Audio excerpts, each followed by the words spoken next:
First of all, I want to thank everyone involved in making this happen. Our organization and the Giants organization, incredibly proud to be a part of this, and it couldn't come sooner. We had a great experience at Wrigley last year with a great victory, and now we get to play here at Oracle Park. Hey, we're looking forward to it. It's been a very good week for us at practice. The players are relaxed and they're ready for this special event tomorrow, and I'm just happy that they can experience it, and same for all of our fans. All right, thanks, Coach. We'll go ahead and open it up to questions. Paula? Good afternoon, Albertin. Buenas tardes. So far, you guys are breaking history, attendance, first time here in San Francisco.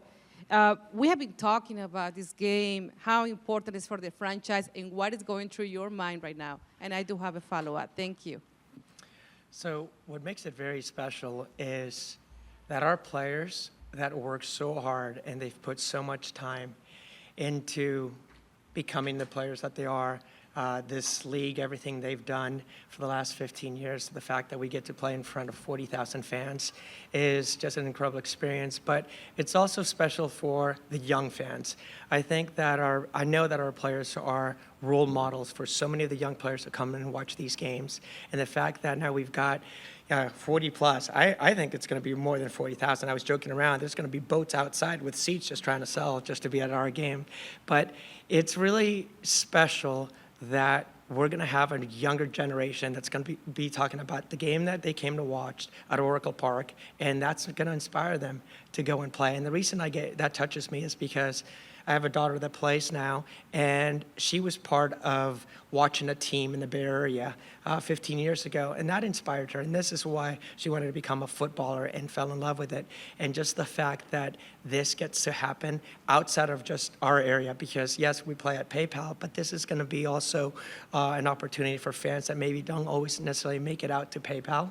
And when they do and they see the quality and the passion and the energy that our players show, hopefully it does excite them, and they talk to their parents like, let's go watch my favorite team at PayPal, and then it just continues to grow the game as it should.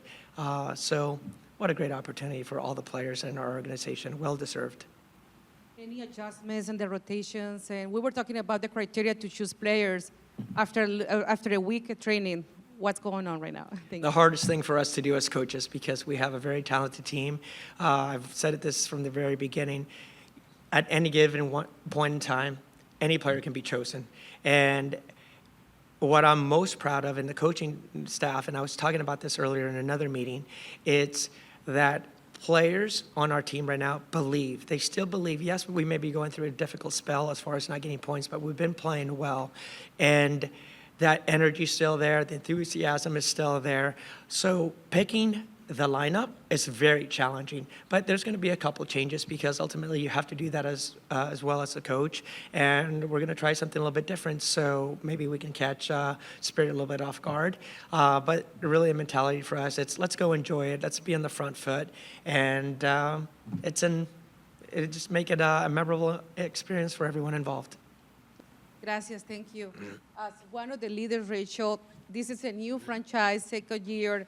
How do you feel to be part of this moment? It just one day before the game. Thank you so much. Yeah, it's such a special moment and just such a special organization. I feel like, this just mirrors what Bay FC is about. Like, they get in the community, they want these big events, they want soccer to be known, and so to be a part of it has been so special and just so exciting. We're all just waiting for tomorrow all week. We've just been so excited, and like Albertin said, we've had a great week of training, and the belief is there, and we're just ready for kickoff. Any special adjustments for tomorrow's game? Nothing special, just the special team we have, and we're ready to go. Thank you, gracias. Thanks. Tamara? Hi. My first question is for Albertin. I'm a Bay Area native. I know how vast this region is. You do too. A lot of people don't, who don't live in California, who don't live in this region. So my question is, bringing Bay FC to San Francisco, what are all of the layers of meaning there? Because it seems like there's an opportunity to sort of show the league not only what Bay FC can accomplish, but what exists in the Bay in terms of the starting with girls. I mean, soccer, which I know you're also familiar with. Are you considering those things too? I mean, yes, it's a game. Yes, there's a job to do. Yes, you know, but there's sort of layers to it that go beyond this game. So I'm just curious how you're thinking about that. So it's not only showing the league, it's showing the world. And I have to go back to, I was also talking about this earlier today in the meeting. 15 years ago, there was a finals here. There was less than 3,000 fans in that finals for the Bay Area team. Tomorrow, it's a league game, and we're going to have 40,000 fans. So the fact that that can happen here in San Francisco, where we have a fan base that maybe hasn't necessarily watched us live, and the Bay Area is massive, California is massive, but the fact that now this, and this is why it's so incredible that our organization has put so much time and energy into this, along with the Giants, that we can now show the world, our league, what can it achieve when great minds come together and just this believe, but the support is there. The support has been there all season long, and I'm very thankful for our fans because they've stuck with us through the good and the bad, and they continue to come. And now we're away from our home, so I'm sure they're making the trek here, but now it's also a new fan base, right? I mean, it's just, it's a special moment, and I'm going to touch on this again. It's special for our players and our fans together, but the players have worked and have gone through so much to get to this point, and the league has. And this is where the game is now, and this is what it should be. And I'm just excited to just, yeah, it's more than just a game, definitely. But ultimately, go on tomorrow, put on a show, excite the fans, and the word will spread, and more good will come out of it.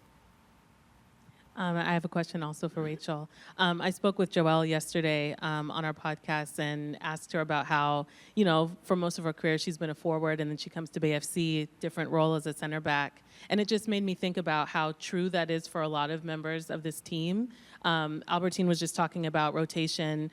We heard from the Spirit rotation. But I'm wondering if you can talk about what it means to come to an expansion team and sort of have to be open to the idea that your role may change, even if it's not a positional change. You know, maybe you were a starter on your last team and you're starting on the bench here. What are sort of the conversations about within the team about what that means? And how would you sort of describe the way that you've all fostered what seems to be a culture of like openness to change? Yeah, I mean, I think that we have such an amazing group of players, but when it comes down to it, the person is what really shines. And I think that willingness to embrace whatever role you're given on any given day is what helps push us forward. And, you know, yes, game days is what every player looks forward to, but like throughout the week, the competitiveness that's in our trainings, like everybody's doing it just to push each other, just to make everybody next to them that much better. And so when the day before the game comes around and you hear who's starting, like, it's so cool to see just everybody behind those 11 players and knowing that whoever is on the bench is ready to step in and ready to fill that spot when someone comes out. And then even into the stands, like players that are sitting in the stands, like we just know that they're so bought into this team and everybody has each other's back. And I think that's what makes this group so special. And like you said, just the willingness to embrace whatever role you're given on any given day. Can I ask a follow-up? Sure. I don't think you're from the Bay, right? No. Okay, far I just from. wanted to be sure. I'm just curious, in the time that you've been living here, what are your thoughts about the Bay? We were talking about all the different regions, you know, San Jose, South Bay, very different from East Bay, Oakland, Berkeley, very different from San Francisco, very different from wine country across the Golden Gate. So if you can just sort of talk about how you have gotten to know the Bay, any like, I don't know, standout core memories that took place in this region since you've been here, and then what it means to be playing specifically in San Francisco. Yeah, I'm originally from New Hampshire, so far from home here, but it's been so cool. slowly getting to explore, like you said, all the different areas. And I think having someone like Joelle on the team, it's so nice to have a local that can give us all the restaurants and the good sunset spots and things like that.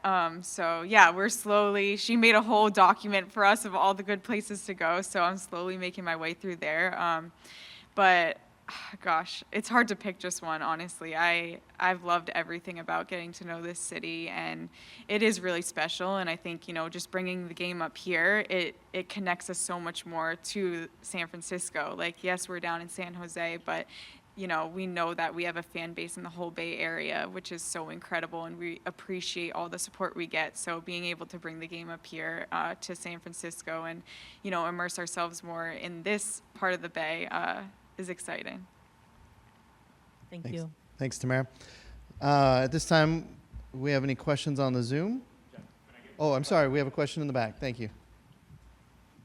Thank you. Hey, Rachel, I just wanted to get your sense. You touched on this a moment ago, but the role that the proverbial 12th player can have, that fan experience from a player's perspective, what's it like to have 40,000 fans around you, surrounding you, watching every move? It's got to be electric. And if you could talk about the interplay that goes on between the players on the field and the fans around them, how that relationship works out in terms of support and getting energized, that kind of thing.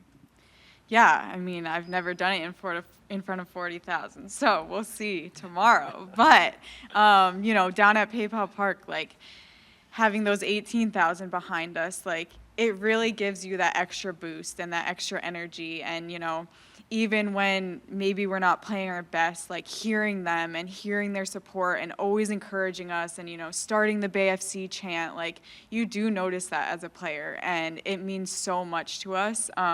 So we're so grateful for everybody's support to BayFC. And yeah, I mean, as a player, you're also in the zone, so maybe you zone out a little bit of the time, but, the second we make a great play and hear the crowd roar or somebody breaks through to goal, like, you do hear it. And like I said, it just gives you that extra boost of energy every time. And then another question in the back. Hey, Rachel. Anthony Flores with NBC Bay Area. What are your thoughts of Oracle Park, and are there any challenges in trying to play a match on a place that was a baseball field just a few days ago? Yeah, Oracle Park is beautiful. What a location for a stadium. I think that, at the end of the day, you step on the pitch and it's a soccer game, and you're in between those white lines and just ready to go. I think it is very unique how they were able to lay the field here compared to Wrigley when we played there. Having it parallel to the third baseline allows the fans to be close on three sides of the field, which is, like I said, really unique in comparison to the experience we had at Wrigley, where it was kind of laid across the outfield. So I'm really excited for that, in a sense that knowing the fans will all have a better perspective of the game and vantage point for the game. And then just for us too, to feel closer to the fans and closer to everybody. It's just like a more intimate environment, I think, at Oracle. All right. Thanks, Anthony. We have a question on the Zoom. Jason Anderson. Jason? Well, hi, Albertin. Hi, Rachel. Thanks for speaking with us. I wanted to ask, thinking back over your games with the Spirit last year and this year, they've all been incredibly close. I can tell from Albertin's face that maybe not the best memories, but they have all been extremely close no matter how you slice it. And I was wondering between these two teams, how has that dynamic taken place? What has made it such a narrowly fought battle every single time? So I think it's just two good teams going at each other, two teams that play a similar style of football, that like to go forward, create chances, and that's what's made it an enjoyable game. I am going to touch on something that was brought up. Is the biggest difference last year in the finals was in the 86th minute when we were up 1 goal. Their fans, 20,000 fans, erupted, and there was just energy around the entire stadium, and you could almost feel it. And we were just, as a coaching staff, looking back. It's like 4 minutes. That's all we've got to hold on. And there is something to it, that 12th man. There really is. So I'm encouraging our fans tomorrow, be as loud as possible, because we're going to return that favor to Washington. And even this year, After our game there, where I thought we had an excellent second half, I turned around to Adrian and Jonathan, the coaches, and I told them, we're going to get you back, and we're going to get you back when it's a big game. Who would have thought we were going to be playing at Oracle, and this is a big game. I was thinking more of like playoffs, because I'm like, oh, you know what? We'll face you in playoffs, and we're going to win when it matters. But why not do it now? So that's just where I'm at right now. All right, thanks, Jason. Do we have any other questions on the Zoom? All right, before we go, just one more chance to each of you to kind of talk about what this game means to you and setting history. Coach? So I can't necessarily describe much of what it means, because I don't think that way. I think a little bit more about what it means to our organization and what it means to our players. Someone earlier today wanted to take a picture of me in front of the billboard and the stadium, and I'm like, no, it's okay. It's about others. And the fact that those that have worked so hard to get here get to experience this and play in front of fans that support them, or maybe fans that are just coming for the first time and get to see what we're about. That's what makes it special. And then our organization that works so hard behind the scenes and everything they've done to get us to where we're at, they get to now really hopefully enjoy the moment. Obviously, I'm sure it's extremely stressful before it, but afterwards we just have to take a step back and go, look what we've accomplished, and look at what we have achieved in just 2 years' time. So pretty incredible, special moment, and I just want, as Rachel knows, hey, if it's a 5-4 game, I love it. Who cares about the defending? Let's go, let's attack, let's make things happen, and enjoy the game for our fans. That's kind of really where I'm at right now, and our players. All right, Rachel, 5-4 game? Yeah. Well, I mean, we'll take it by no means. If we have the 5, let's go.